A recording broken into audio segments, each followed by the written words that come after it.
Guys, সবসময় কিন্তু আমি নতুন কিছু আপনাদের দেখানোর চেষ্টা করি। আসসালামু আলাইকুম, সবাই কেমন আছেন? দোয়া করি সবাই ভালো থাকেন। আর চলেন ভিডিওটা শুরু করি। এই দেখেন, আমি মুরগির মাংস রান্না করতেছি। তা কিভাবে মুরগির মাংসটা রান্না করলাম, এইটা হইতেছে আজকে একটু অন্যরকমভাবে রান্না করলাম। আমি যে মাংসটা সুন্দর করে মাখিয়ে তারপর চুলায় বসাই দিয়েছিলাম। পরে এর উপরে আস্ত রসুন, মানে রসুনের কোয়াগুলা শুলে আমি দিয়ে দিছি। সাথে দিয়ে দিয়েছিলাম পেঁয়াজ, কাঁচামরিচ, এগুলো দিয়ে পরে সুন্দর করে কষায় তারপর মুরগির মাংসটা রান্না করে নিছি।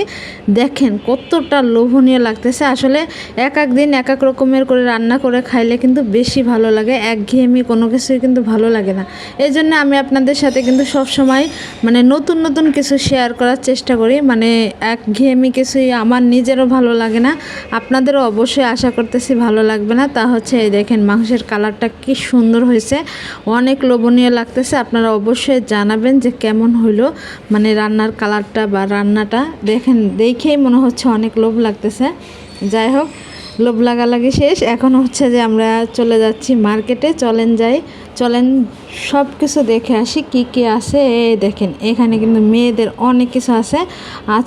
চুলের কাঁকড়া ব্যান্ড, ছোট ছোট ব্যান্ড, ছোট ছোট কাঁকড়া, যে বাচ্চা মেয়েগুলো আছে না, দুই সাইড দিয়ে চুল বাঁধে, ওদের জন্য যে দেখেন কত সুন্দর সব কিছু আছে। আসলে মেয়েদের কিন্তু যাদের ছেলে আছে তারা ছেলেকে মিস করে, আর যাদের মেয়ে নাই তারা মেয়েকে মিস করে। যাই হোক, যাদের ছেলে নাই তারা ছেলে মিস করে, আর যাদের মেয়ে নাই তারা মেয়ে মিস করে। যাই হোক, আল্লাহ তাআলা যাকে যেটা দিয়ে খুশি থাকে সেটাই আসলে খুশি থাকতে হয়। যাই হোক, এই দেখেন মার্কেটে চলে গেলাম। আর দেখেন কত সুন্দর লাগতেছে। আর আমার এই লিফট দিয়ে উঠানামা করতে কিন্তু অনেক ভালো লাগে। এই দেখেন ভাইয়াগুলো উঠে যাচ্ছে। আর এই লিফটটা কিন্তু সবসময় চালু থাকে, অনেক ভালো লাগে। আর এই যে আপাদের কথা কি বলবো, জামা কাপড় পরে সারা বছর এরকম করে দাঁড়ায় থাকে। কিছুই মনে করবেন না, আমি একটু মজা করলাম।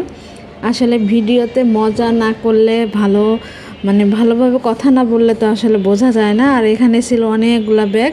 যাই হোক, ঘোরাঘুরি করে চলে আসলাম সবজি কিনতে। এই লাউগুলো একটু দাম বেশি চাচ্ছিল। দুই ধরনের লাউ ছিল এখানে, জালি টাইপের লাউ, আর এই কি বলবো আর কি, লাউগুলা শক্ত হয়ে গেছে, অনেকগুলা শক্ত হয়ে গেছে, অনেকগুলা নরম আছে। তা শক্তগুলোর দাম একটু কম, আর নরমগুলোর দাম একটু বেশি। তা আমি অবশ্যই তো নরমটা আনবো। যাই হোক, এখানে আমি দামাদামি করতেছিলাম। আমি কিন্তু সব কিছু দামাদামি করে তারপর কিনতে পছন্দ করি। আপনাদের কেমন লাগে আমার ভিডিও অবশ্যই জানাবেন। আর আপনারা কি দামাদামি করে কেনেন কিনা সেটাও জানাবেন। আমার কিন্তু অনেক ভালো লাগে, একটা জিনিস দাম তারা বলবে আমি বলবো, এরকম দামাদামি করে আমি সব কিছু জিনিসপত্র কিনি। এই দেখেন, এখানে বেগুন ছিল, আর শসা, তারপর যে পটল